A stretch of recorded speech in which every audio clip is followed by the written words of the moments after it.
Well, hello everyone. Warren Dewey here, and we're going to start with listening to music and the materials of music, and going to touch on melody. Another word for melody that you'll hear me use quite frequently this semester is theme. Theme. Melody and theme, they're the same thing.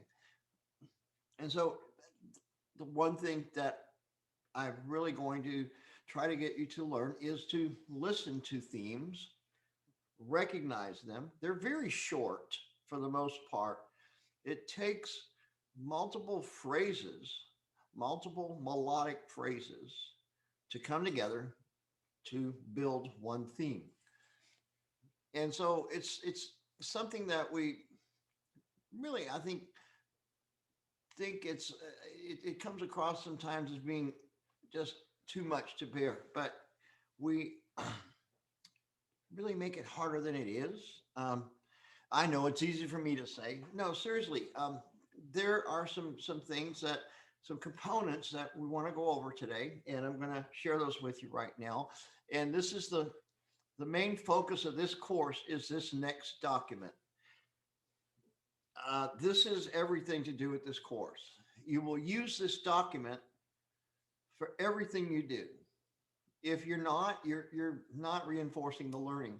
So it's called Music Elements, Terms, and Definitions. Um, I've squeezed so much on one page to make it simple that there's not enough room for the title of the page. So, um, if I may, I think I've already got this showing right now, but I want to make sure. Yes. I'm sharing this document, and yeah, there's a little bit of room for the title there. So, before I get into the PowerPoint, it's important that I point out the first thing that you need to identify when you're listening to music and you're going to learn to multitask to identify different parts of what music is about, the elements. I'm going to list them for you right now. First, it always starts with identifying the medium. What is it specifically that's producing that melodic sound, musical sound?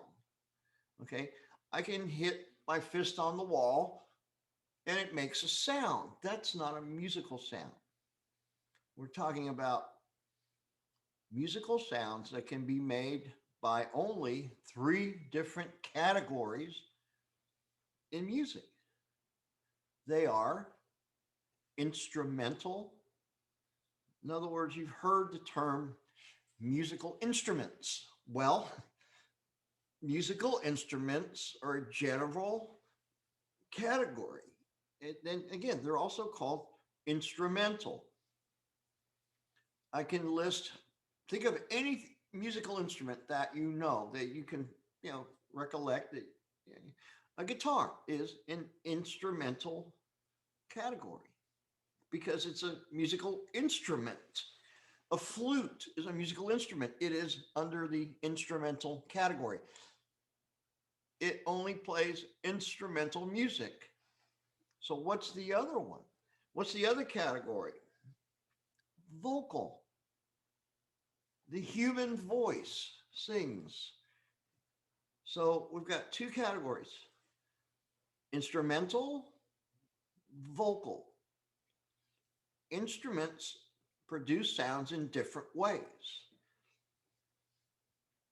We have the flute, which is considered a woodwind instrument. It requires a column of air to run through a horizontal tube. If you've seen a flautist, excuse me, a person that plays the flute is called a flautist, and you've seen them holding their flute and they're blowing air into a mouthpiece. It requires a column of air to make a sound. A clarinet is the same way, except clarinet is vertical, and you've seen, again, I don't have a clarinet in my hand, but you see this tube in a person's mouth and they're blowing air. So musical instruments have different ways of producing sounds. For instance, a violin, it is a bowed instrument. It requires a stringed instrument, but it requires friction from a bow. Again, I'm just mimicking the motion. You're going to see these in other lessons here shortly. But a vocalist, what are the options? Male, female.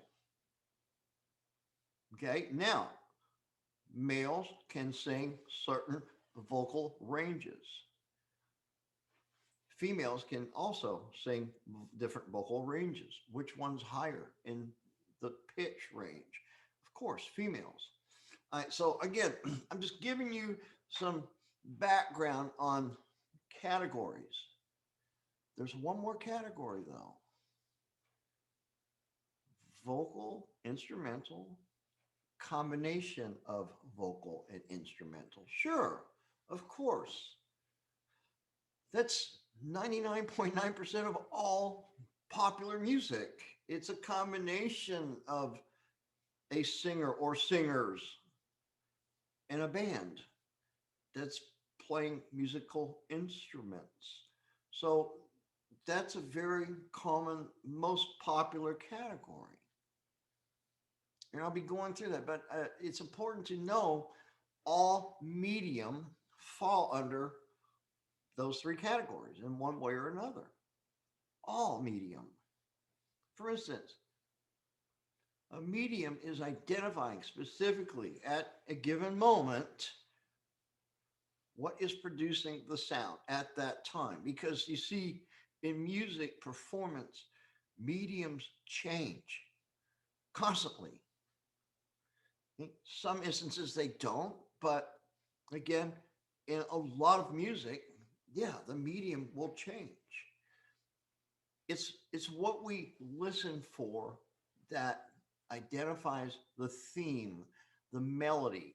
Those are the things that I'm wanting you to really sharpen your perception on listening. What is a melody? They're simpler than you think, and you hear them all the time. And if there's a favorite artist that you probably know all the words of their songs, and maybe you've caught yourself singing along with them. Well, whether you think yourself as a good singer or not, you're mimicking, you're using your musical memory. That is a fact. And so we sometimes we don't realize that what we're doing is really reinforcing our ability to perceive listening to music. So this form is everything. And so that's why I have it at the top of the list.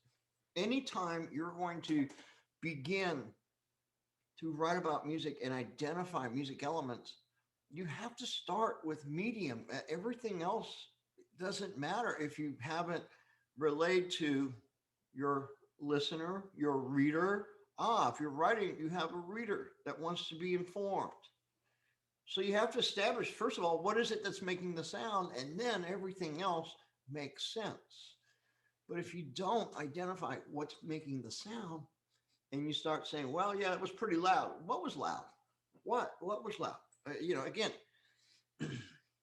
because there are a lot of recurring comments you're going to be making, and you want to make sure that what you're saying is understandable and it's easy to just write. And it's like throwing mud on a wall. How much of it is going to be is sticking? How much of it is going to be understood?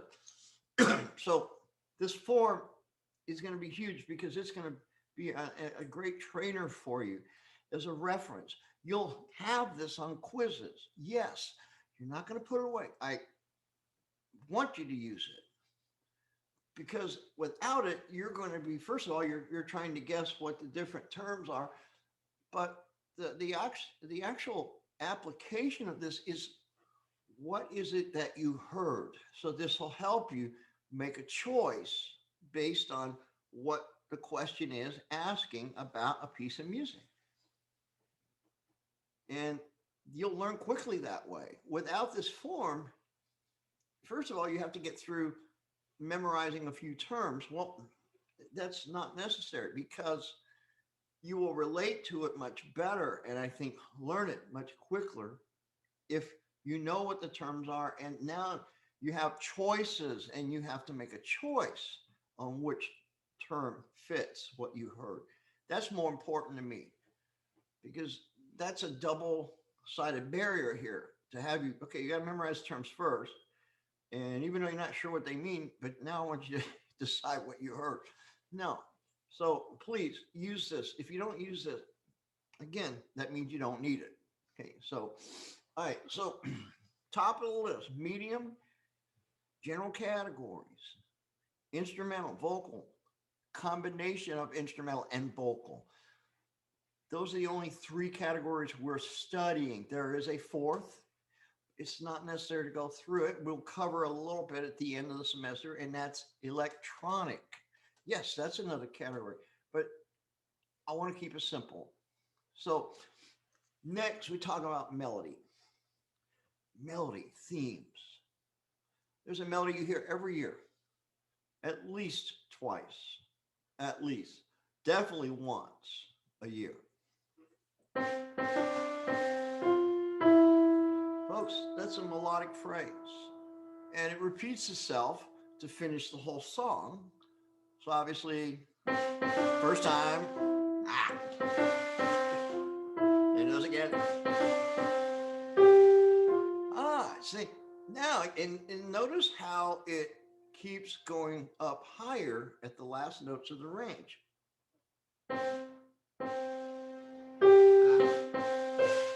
Oh, it reaches an octave.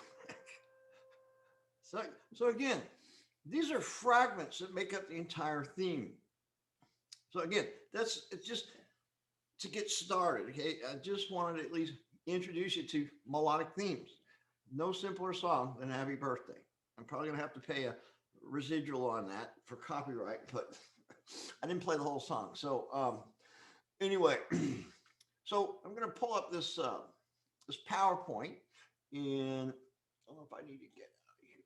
Yeah, here we go. And get started. So this is about listening. For the first thing is establishing and identifying our ability to listen to music. I started on the wrong. Okay.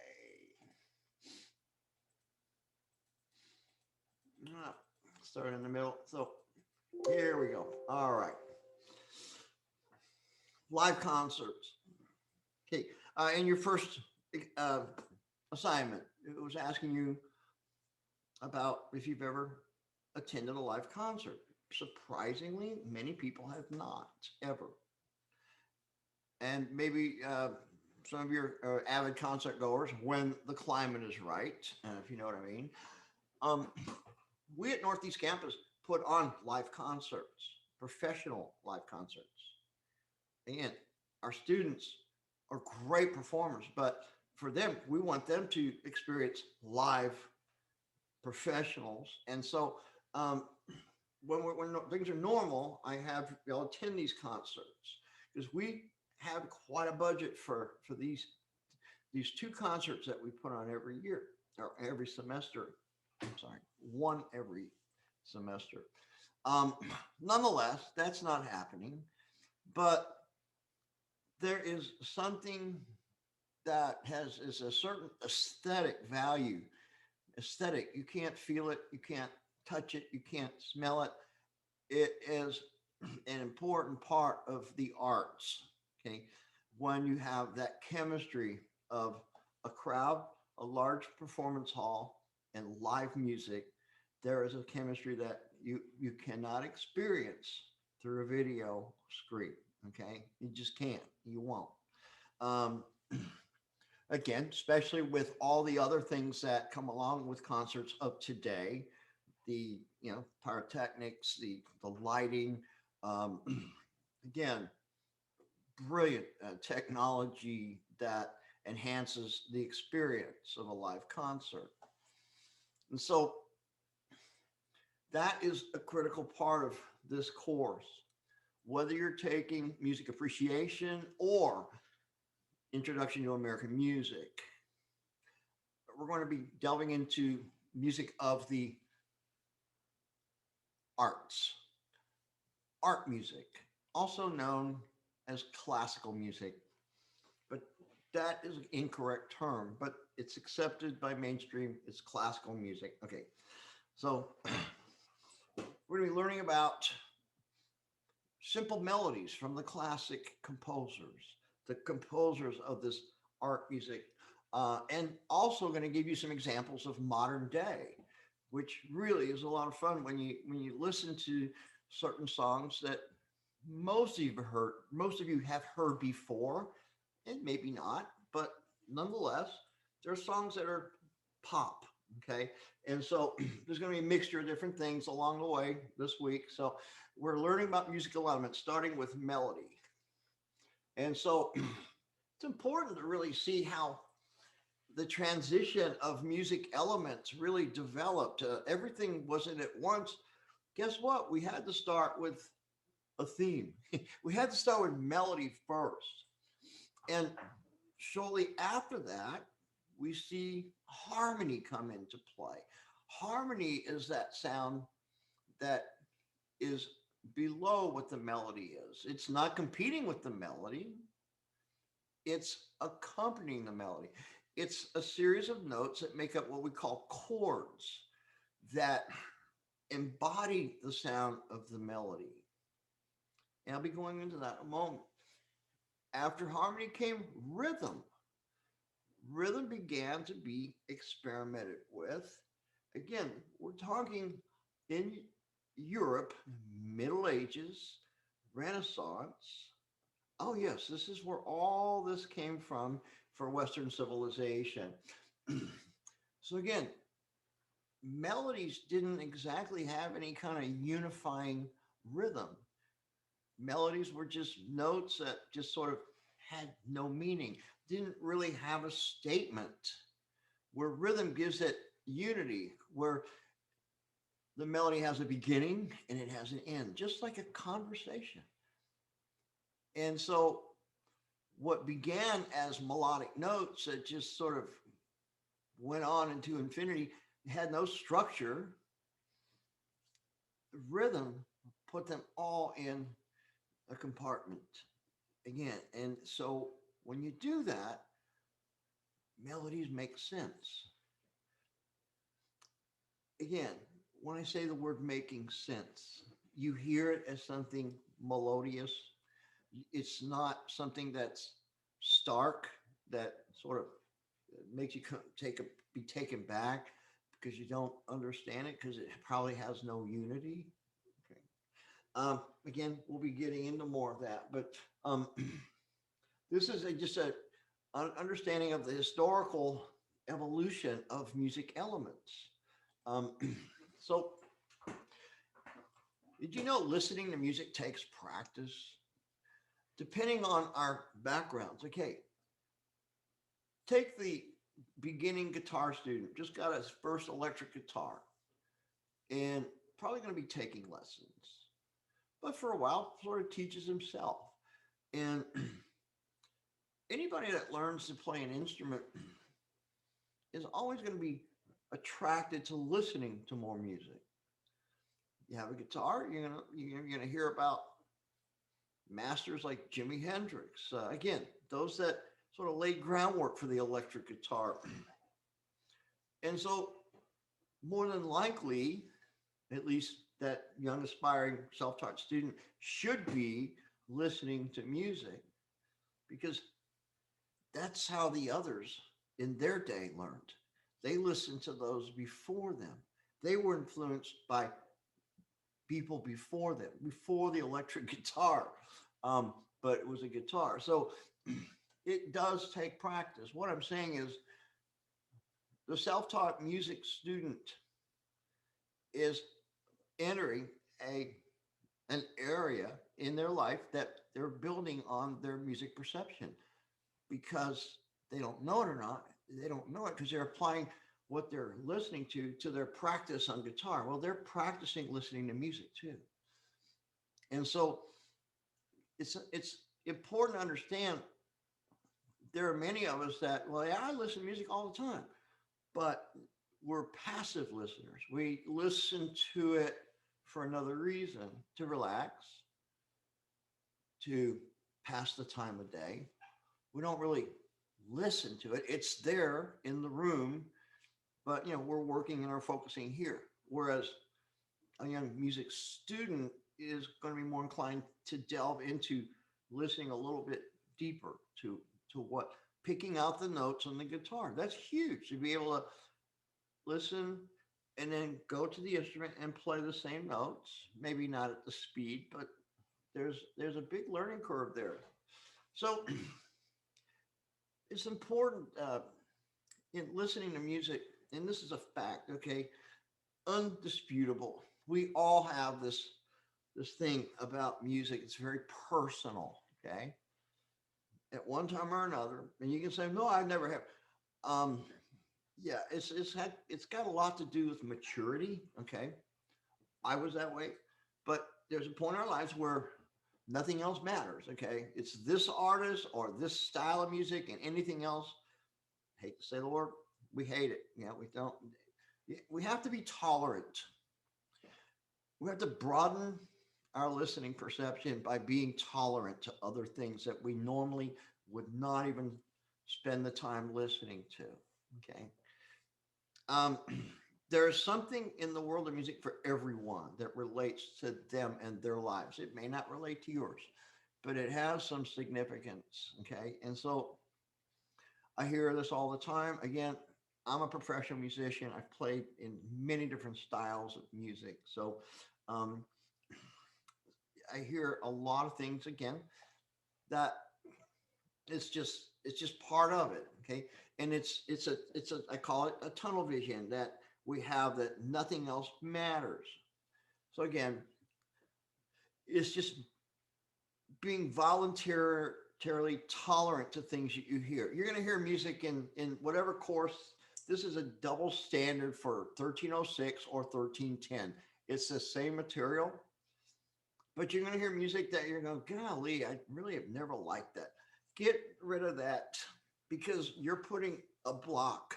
Okay, you're not lowering that guard to be more open to listening deeper for what the music is really trying to teach you.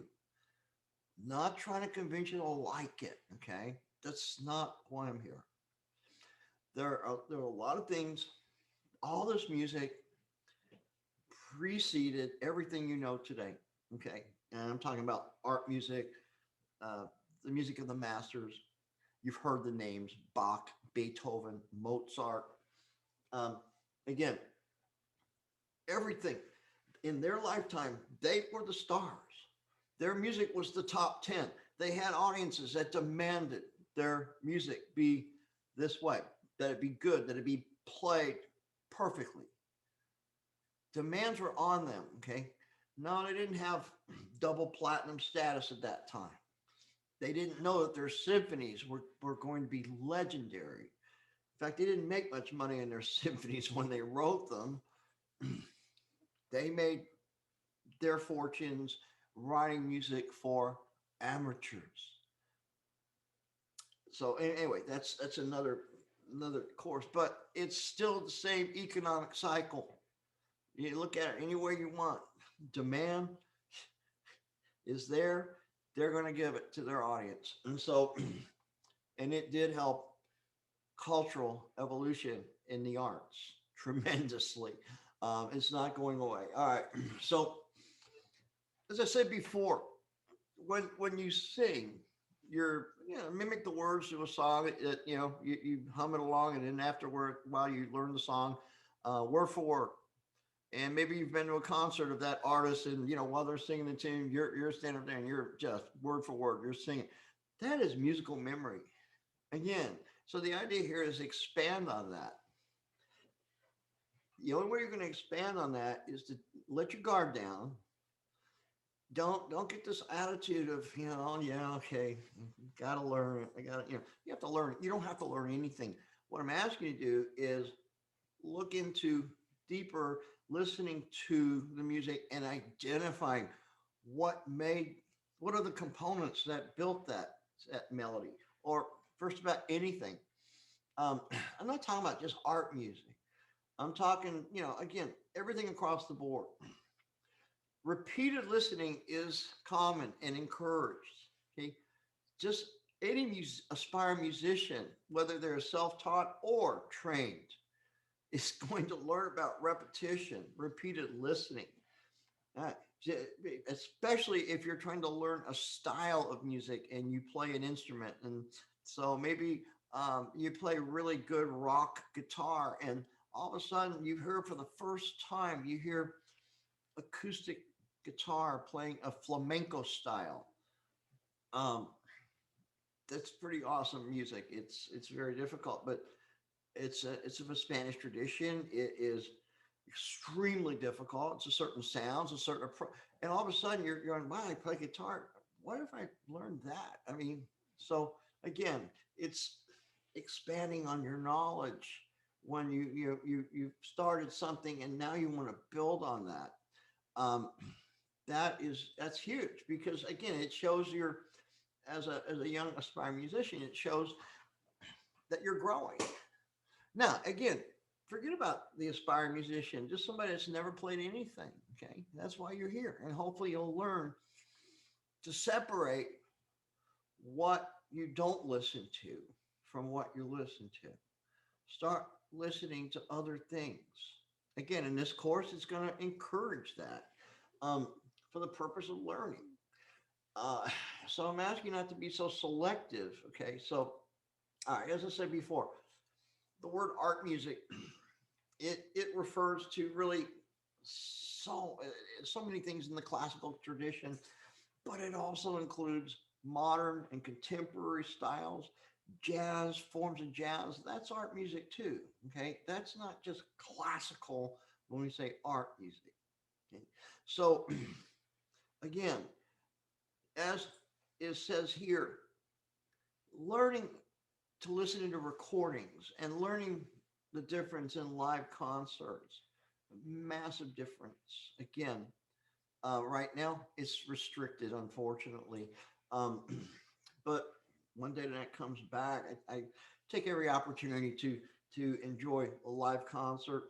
And I'm talking about a venue that holds a large capacity crowd. I'm not talking about the Thirsty Armadillo with the Jello shots, or that's not the environment I'm talking about. Nothing wrong with that. I'm just saying it's people aren't there just to listen to the music.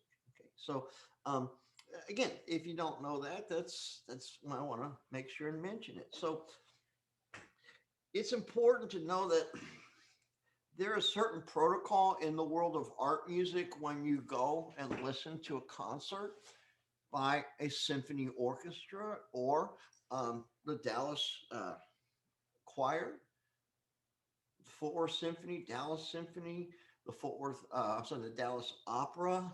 Um, these are compositions to be performed by the best of the best. Okay, and so these venues that they perform in are technological wonders in the world of acoustical science. Um, no comparison to American Airlines Center, except for the fact that American Airlines Center holds more people, makes more money for the artists, promoters, okay? But the magnificent, the acoustical design of the Bass Hall in Fort Worth and the Meyerson, if you've never heard music in those environments, put that on your list one day. It again, there's always different types of concerts in those venues. It doesn't have to be the symphony. And what I'm saying is, you can hear a pin drop on the stage. Again, empty room. Okay, not crowded, but you can hear a pin drop from the back going into the lobby.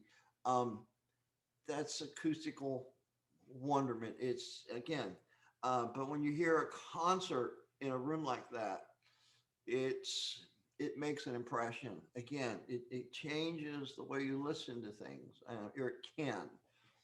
So again, when you attend concert performances in this art music setting, there is a certain protocol, extreme traditional protocol, which comes to us from Europe.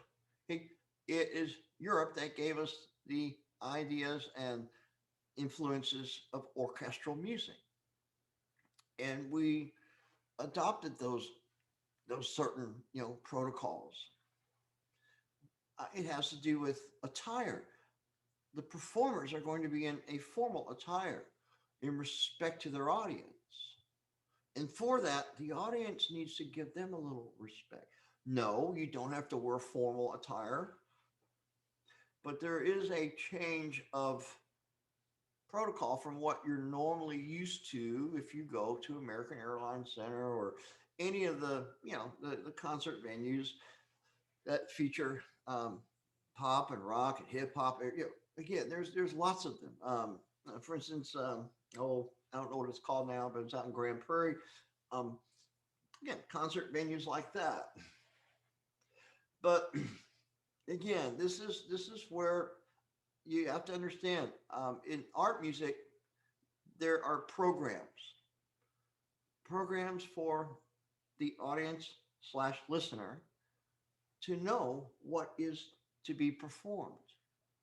That is important because it's in, informing the audience member what they're going to perform, again, who wrote it, when that composer lived. That's extremely important in both of these courses because it tells the listener what period of history the music was composed. Um, Now, I'm talking about art music to those of you taking music and music appreciation, the enjoyment of music. Those of you taking American music, yeah, there's a protocol you need to learn. We all need to learn. Say so. Again, concert programs are extremely important, um, and you'll find out how important when you go to write on performances. You'll need the program. What program? We're not going to a live concert. I'll give you the program because it has the information that you will need to correctly approach writing on any music that you hear. Any. So there's different mediums of performance. I've already been through the categories. Please remember this.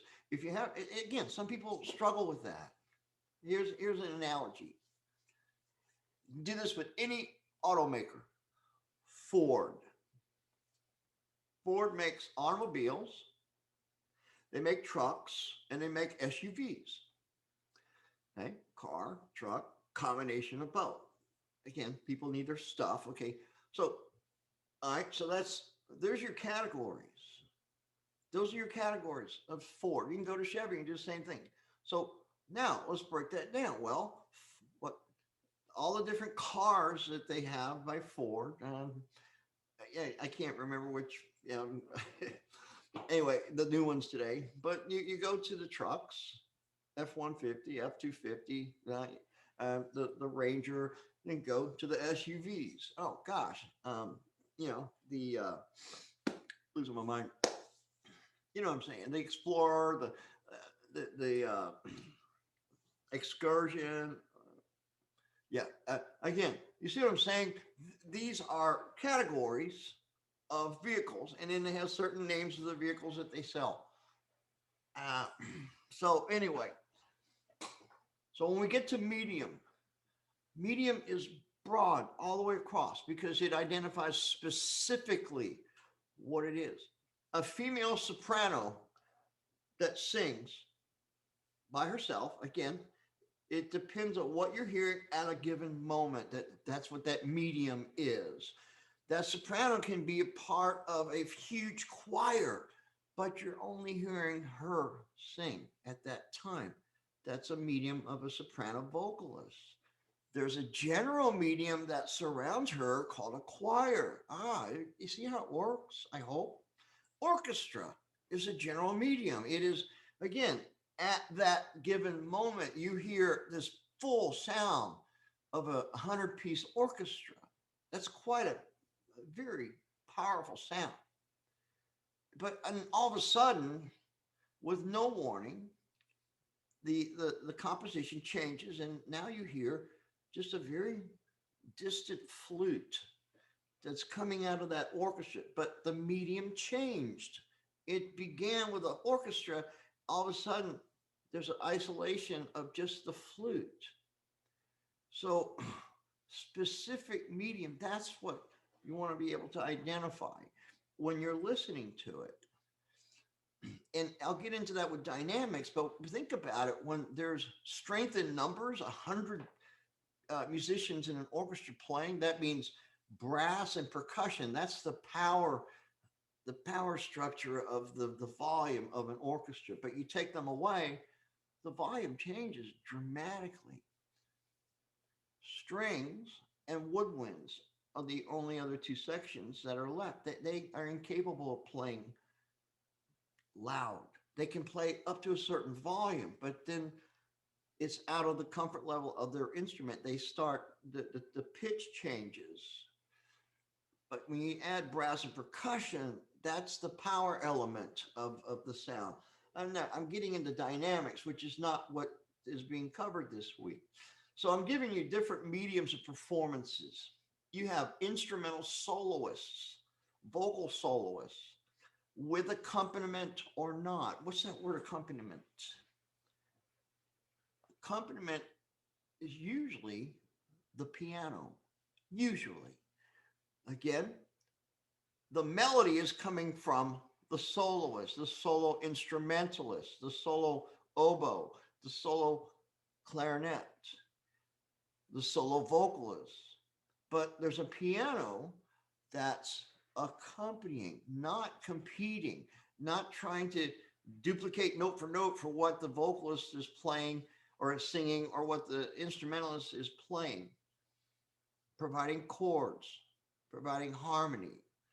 Then there's what we call a cappella.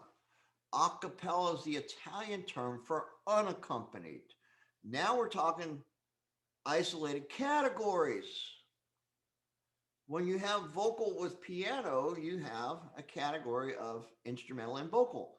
But if it's not got accompaniment, it's called a cappella. There's no piano, there's no instrument, it's just vocals. Or you had a violin. Now you're taking the piano away. And so you had two instruments playing, but you still have an instrumental category, even though the piano stopped because it's now unaccompanied. The violin is the only instrument. I hope that makes sense. We're going to learn about opera. Opera. Whoa. Everything that you know and have seen in movies all comes from opera. Drama put to music. Drama enactments on stage put to music. Of course, there wasn't even electricity to light the lights in the performance halls when opera began. So you can imagine there were a lot of things they had to really do correctly to gain audience appeal. No sound reinforcement. You had to be able to hear the vocals from the stage, and you have an orchestra that could tend to drown them out. But no, that it got worked out. Um, a lot of people just don't understand opera, and that's why I can't stand hate opera. It's like, um, yeah. Again, it's the best of the best, folks, and it's what they do, and they spend their whole life preparing to be on that stage, to be good enough to be selected. Um, it's like the NFL of the music business, but without the large salaries. Comfortable, but not mega millions. All right, so this is again the main thing I wanted to uh, cover. So the next thing is the protocol in art music. First of all, always look for places to seek out for live music when it's healthy to do so. Anyway, I really miss that. That's a lifestyle that's really changed a lot of people. It'll be back. I'm all confident it will.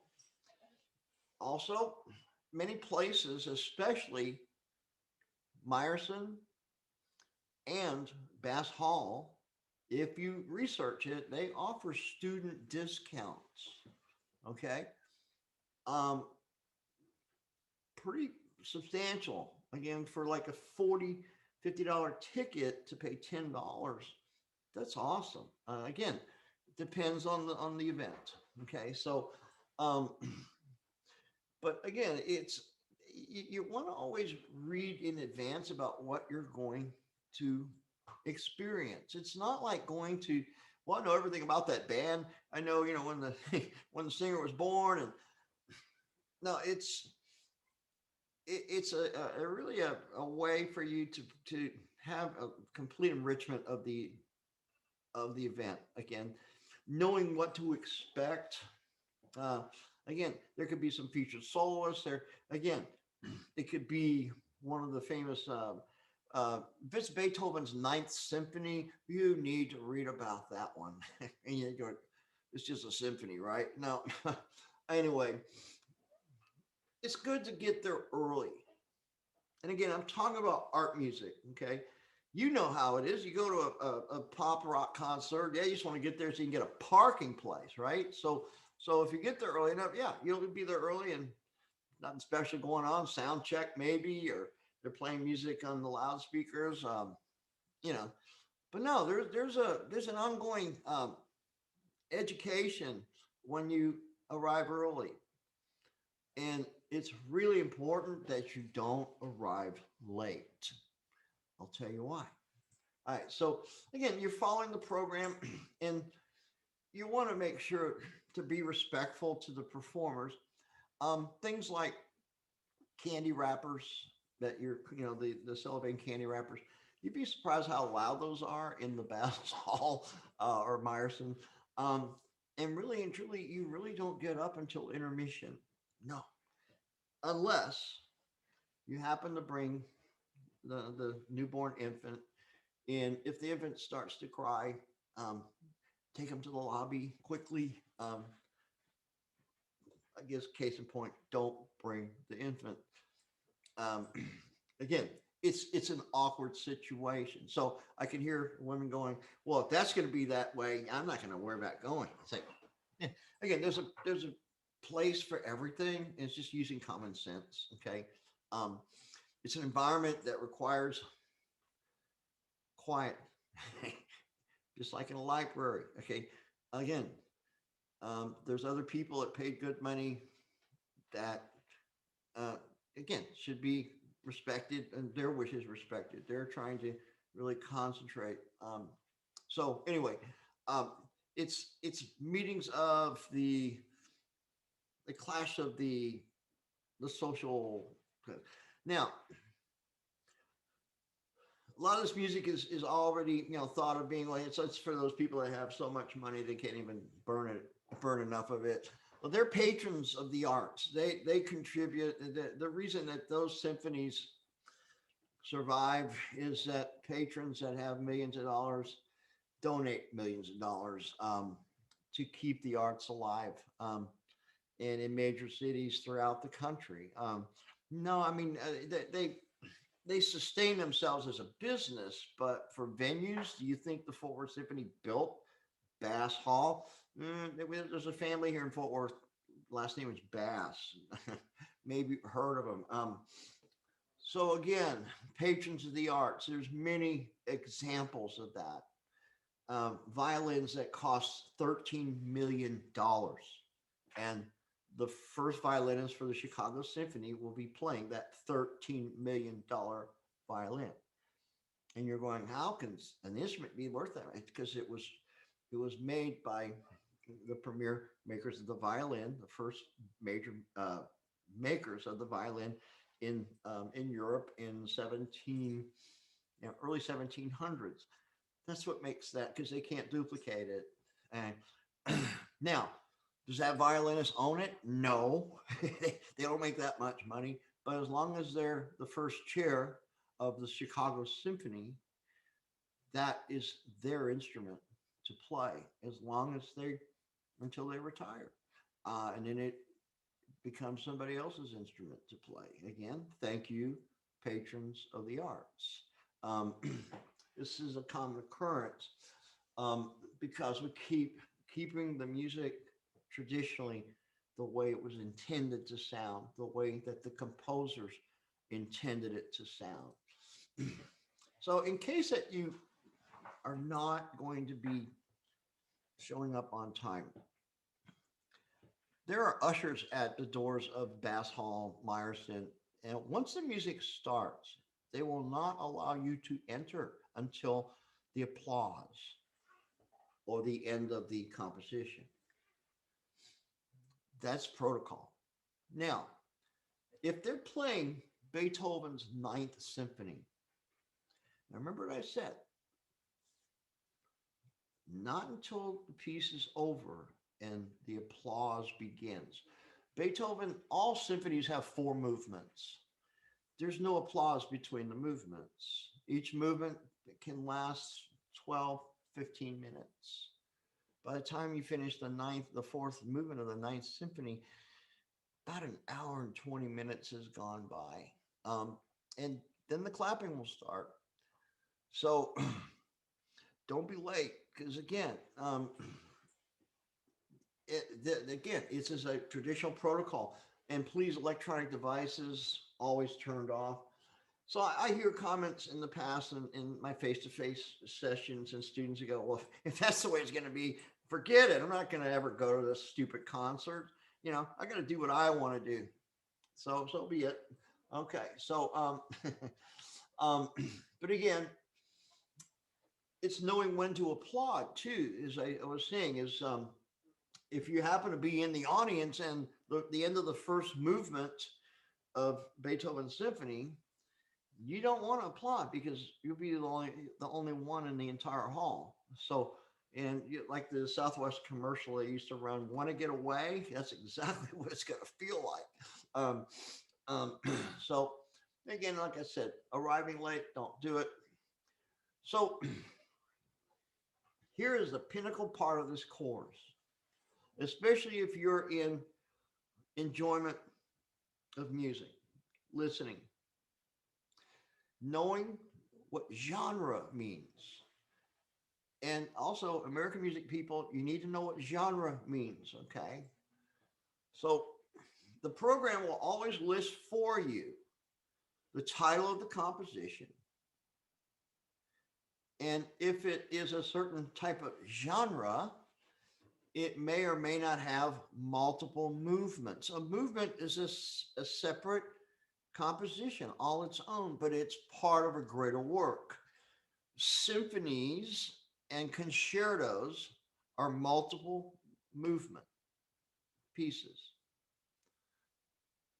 Overtures are a single movement, a single composition all by itself. Nothing, it's not part of any other movements. So those are called genres. It's what the composition, what the style of composition is composed for. Wrap your head around that one for today's music. What kind of composition is this? Okay. Well, think of styles. Country music is a genre. Metal is a genre. It's a subgenre of rock and roll. Metal has 32 subgenres of its own, but hip hop is a genre. So in the days of these composers, now let's go hear the overture. Let's go hear the country band. Or again, it's the type of composition that what was written for, the purpose. And that in these days, symphony orchestras were huge in Europe. Classical music was a very big draw. So they had different types of compositions that were composed for different things. Again, and it's the diversity of that. Historical periods changed the style. As history dictates, stylistic changes occur.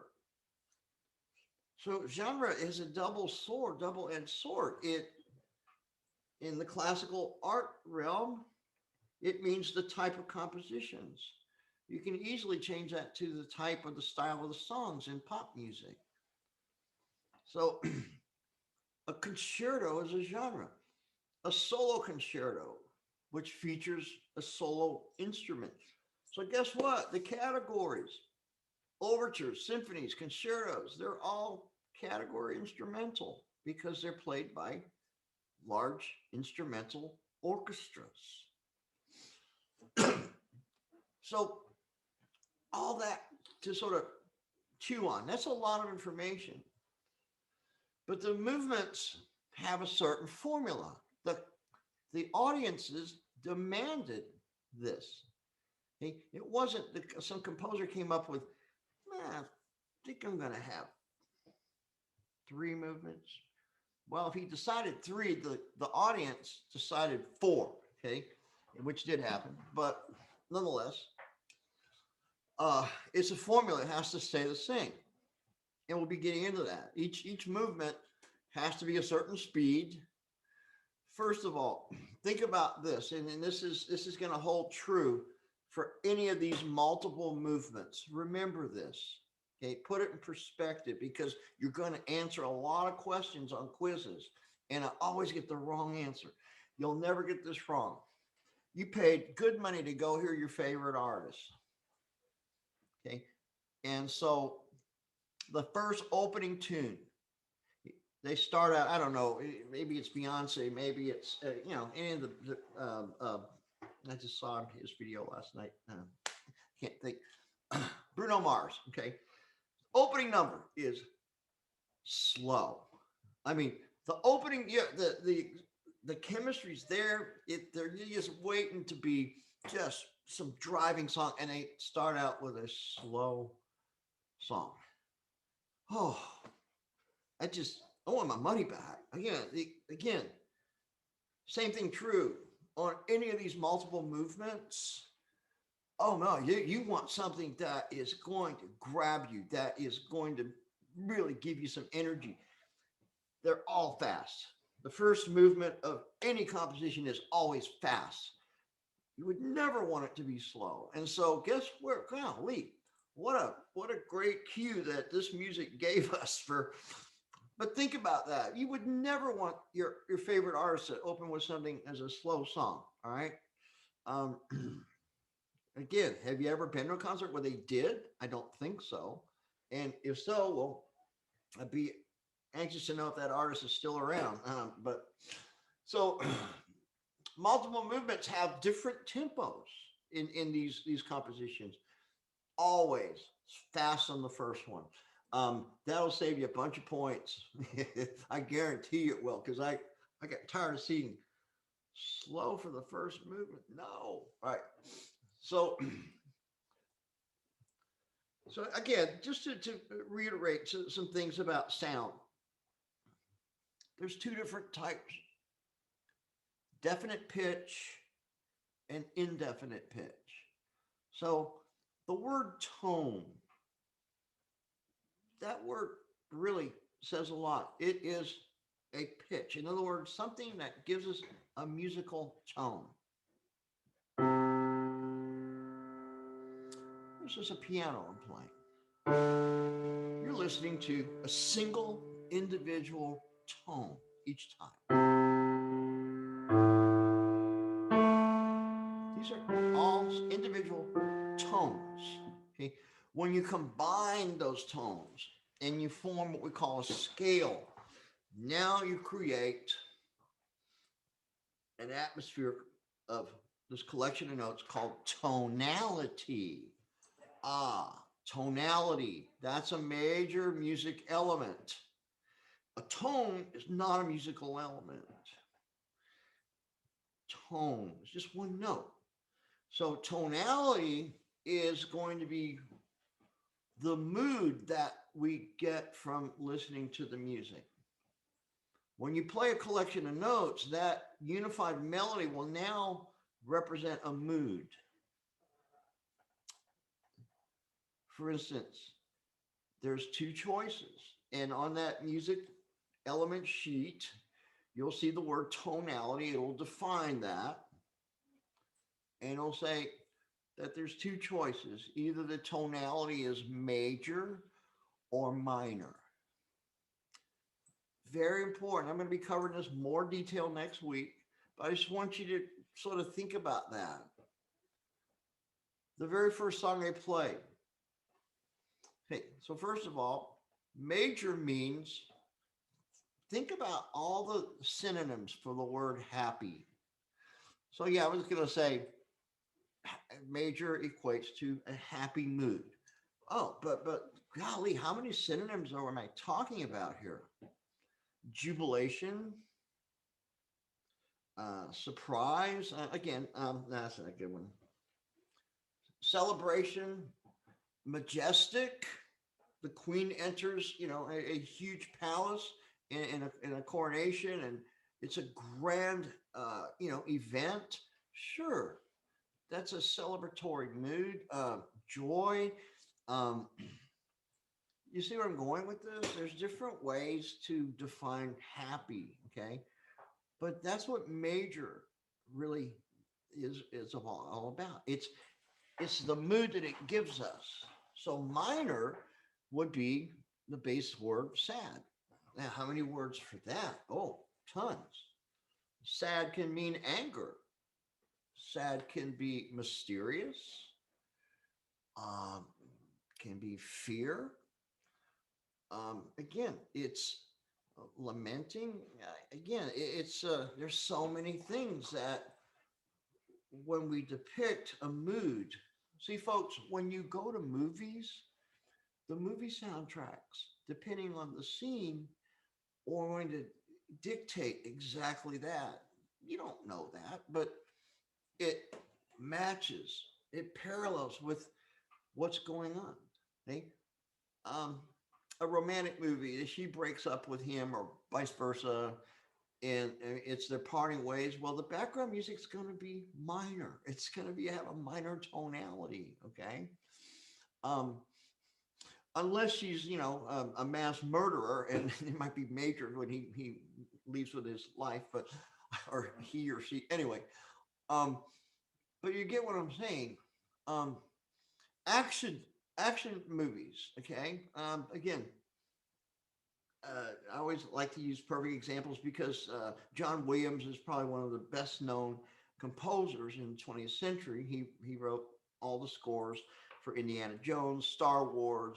There's some adventures there, but again, um, the adventures, again, unless if he's about to fall off a cliff, and the music has been a major mood because it's very energetic, and he's trying to really reach this destination, but all of a sudden there becomes this obstacle that he may die, and then the music will change immediately to minor. It's just, again, it puts that fear. It shows you the fear that he's experiencing, but you as the audience are let in on it. Music changes constantly. That's a major part of understanding how music elements change. And if I can get you to really, really think about that, it starts to make sense. And so here's a couple examples. I'm going to sort of, yeah, good.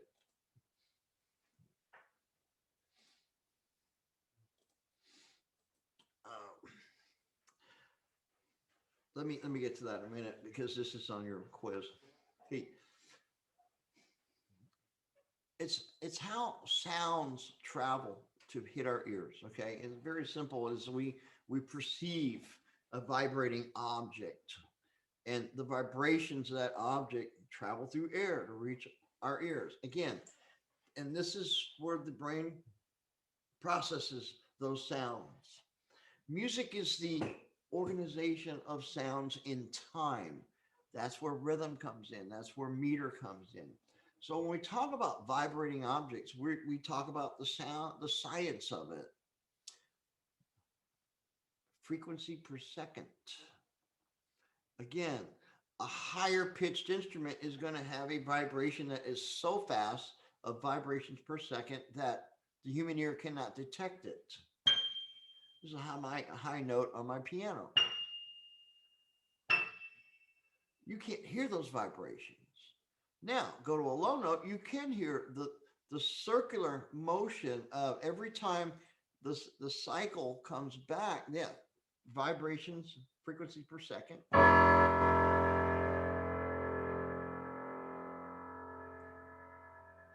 See, as that tone continues, there's a cycle that, again, because it's in tune, that particular note, you can hear this whoa, whoa, whoa, and you're probably going, he's nuts.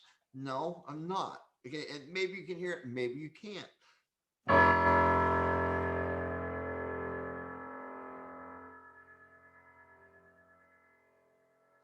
One more.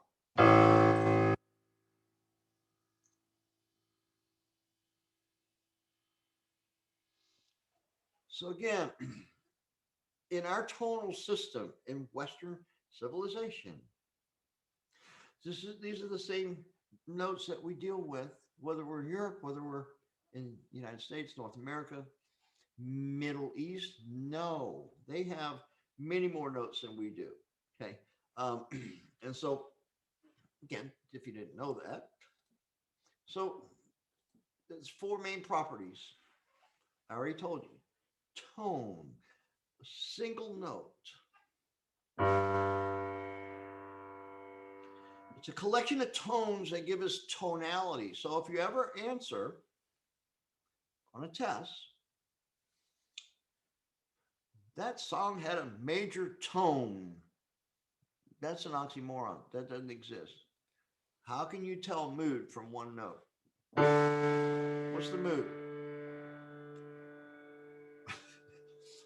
It's one note. Right. So anyway, degree of volume, duration, those are the things that, I don't know why that double joined me on that. So let me go ahead and perform for you. I'm going to go to my YouTube cycle here, and I've got to stop.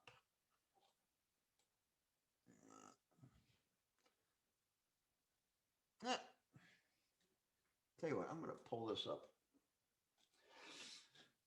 So here's a melody. It's actually it's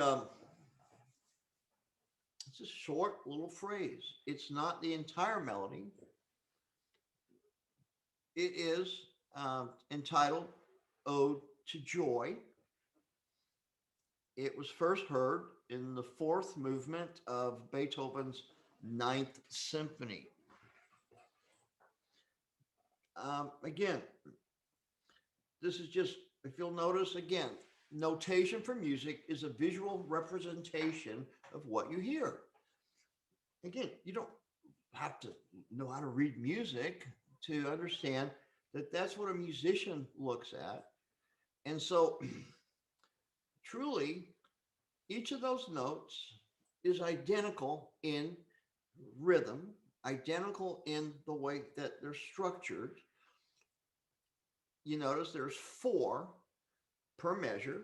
Now, when we talk about measures, these little bar lines right here, vertical, are going to be dividers.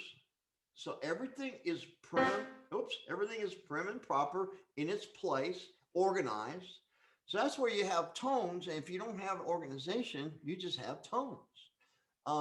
So again, in this particular case, these are divided into four of these notes per measure.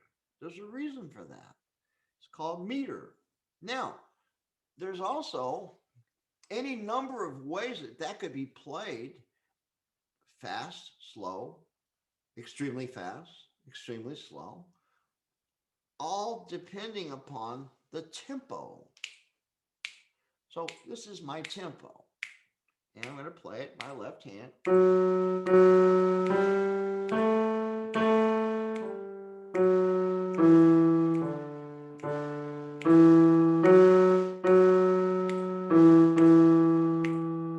Now, if I didn't have that to go by, and I just sort of made it up as I went, what do you think? I mean, what do you think I'd have?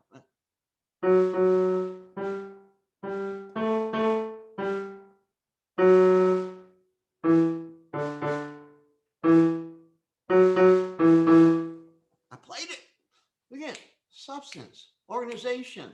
That's what tempo does. Now, if that tempo was faster. So again, same thing. Again, I'm just giving you an idea of that particular movement of the notes.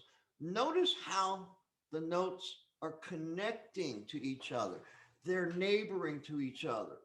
It creates a wave-like movement, as you can see in the graph below it. But the notes are closely associated with each other.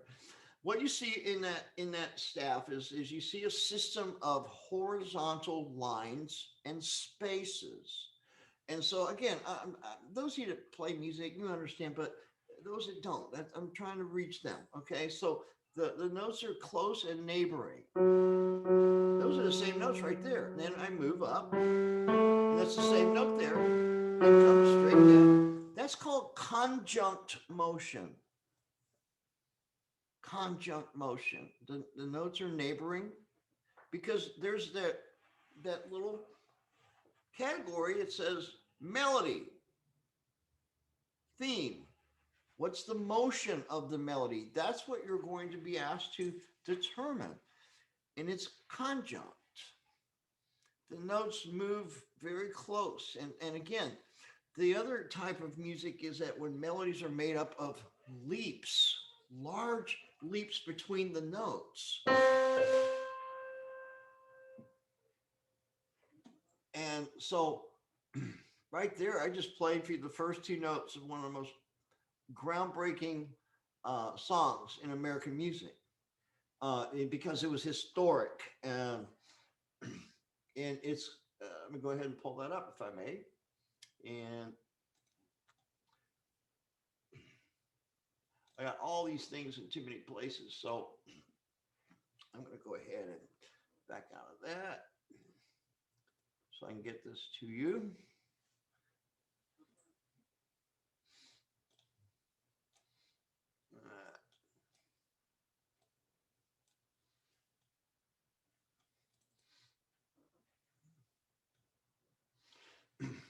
So you're going, what in the world?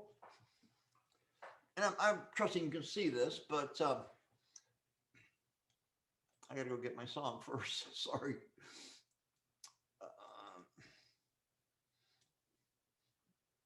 All right, so this is a graph of what you just saw, the movement of melodic notes. And so, find this, come on, open.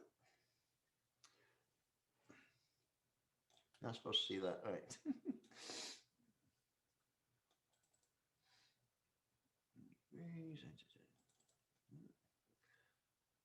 I should have just stuck with my iTunes.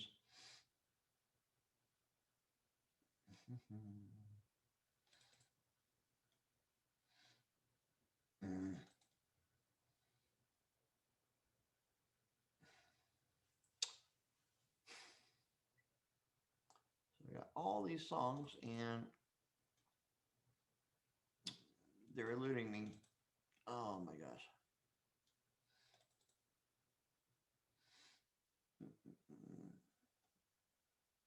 All right, here it is.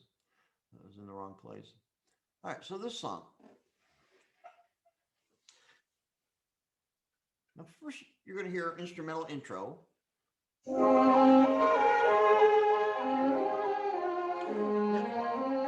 the words come in, watch the melody. Hear the words. Somewhere over the rainbow, way up high, there's a land that I heard of once in a lullaby. All right.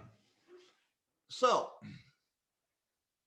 that song was iconic in its day. Again, and reasons for that. And somewhere, somehow, you've heard that song before. Maybe somewhere over the rainbow. That is disjunct melody. Notice again, the first two notes are what we call an octave apart.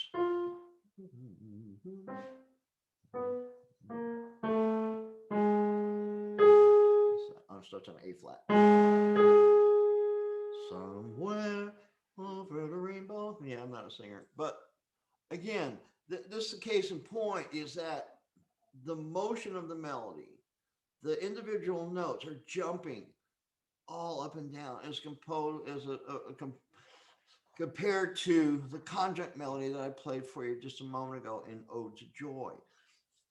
Those are the things that we're wanting to listen for. So that's where I'm trying to just sort of lead you into that realm so that you sort of start understanding a little bit more. And so I am going to, there it is.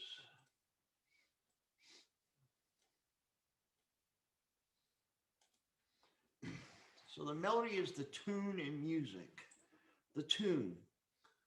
Your musical memory keeps tunes that you like. Okay.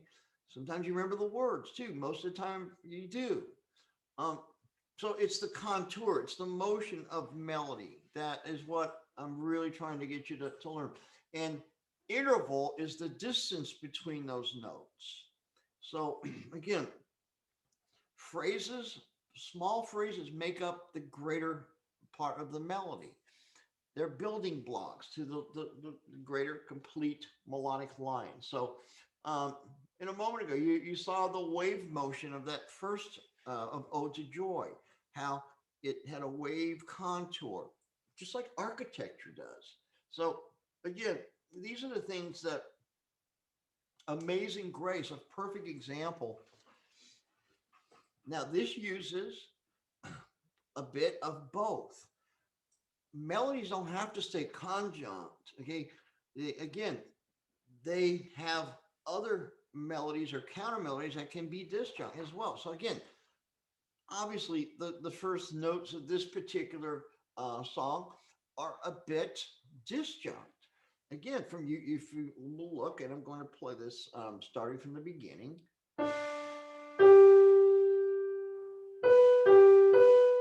So it's jumping, and now it's going to come down in steps.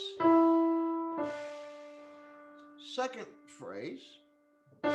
Notice how it starts the same way. And notice how it finishes. A little disjunct motion there, going to that leap to the last note. Secondary melody, again, counter melody.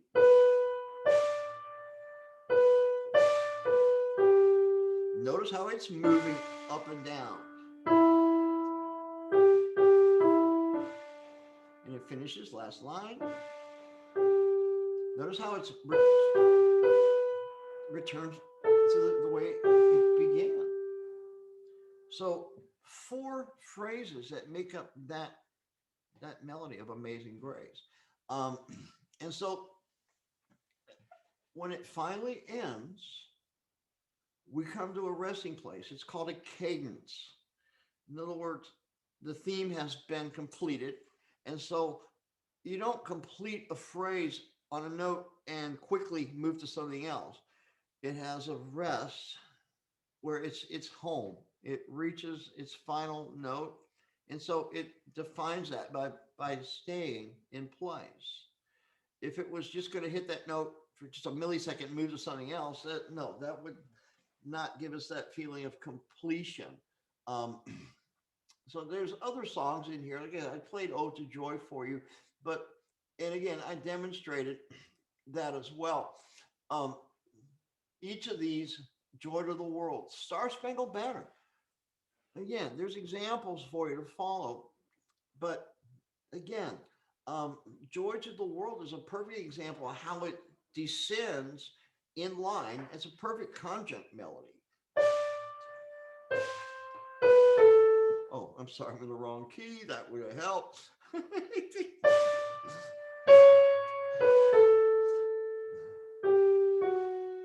Notice how it's just coming down the scale. And the song's over. And I had to finish it. But again, right there, the tail end of that, which wasn't written, is just scale-like. It's very conjunct. Where Star Spangled Banner is disjunct, the way that it moves. See, cover the whole span of an octave, and then coming down, all the way down here. So you see how the wave motion occurs, and there are similarities, but in the way that the notes skip in leaps, that's disjunct. Now, that is really the heart and soul of what I wanted to cover with regard to melody. And as I said before, this was the song Over the Rainbow. So I got a little ahead of ourselves, but nonetheless, that's this particular lesson on melody and also listening to music. So I hope it helps, and we'll be doing some more of these as we go. So I thank you very much for listening to this and watching it, and there'll be more coming. Thanks.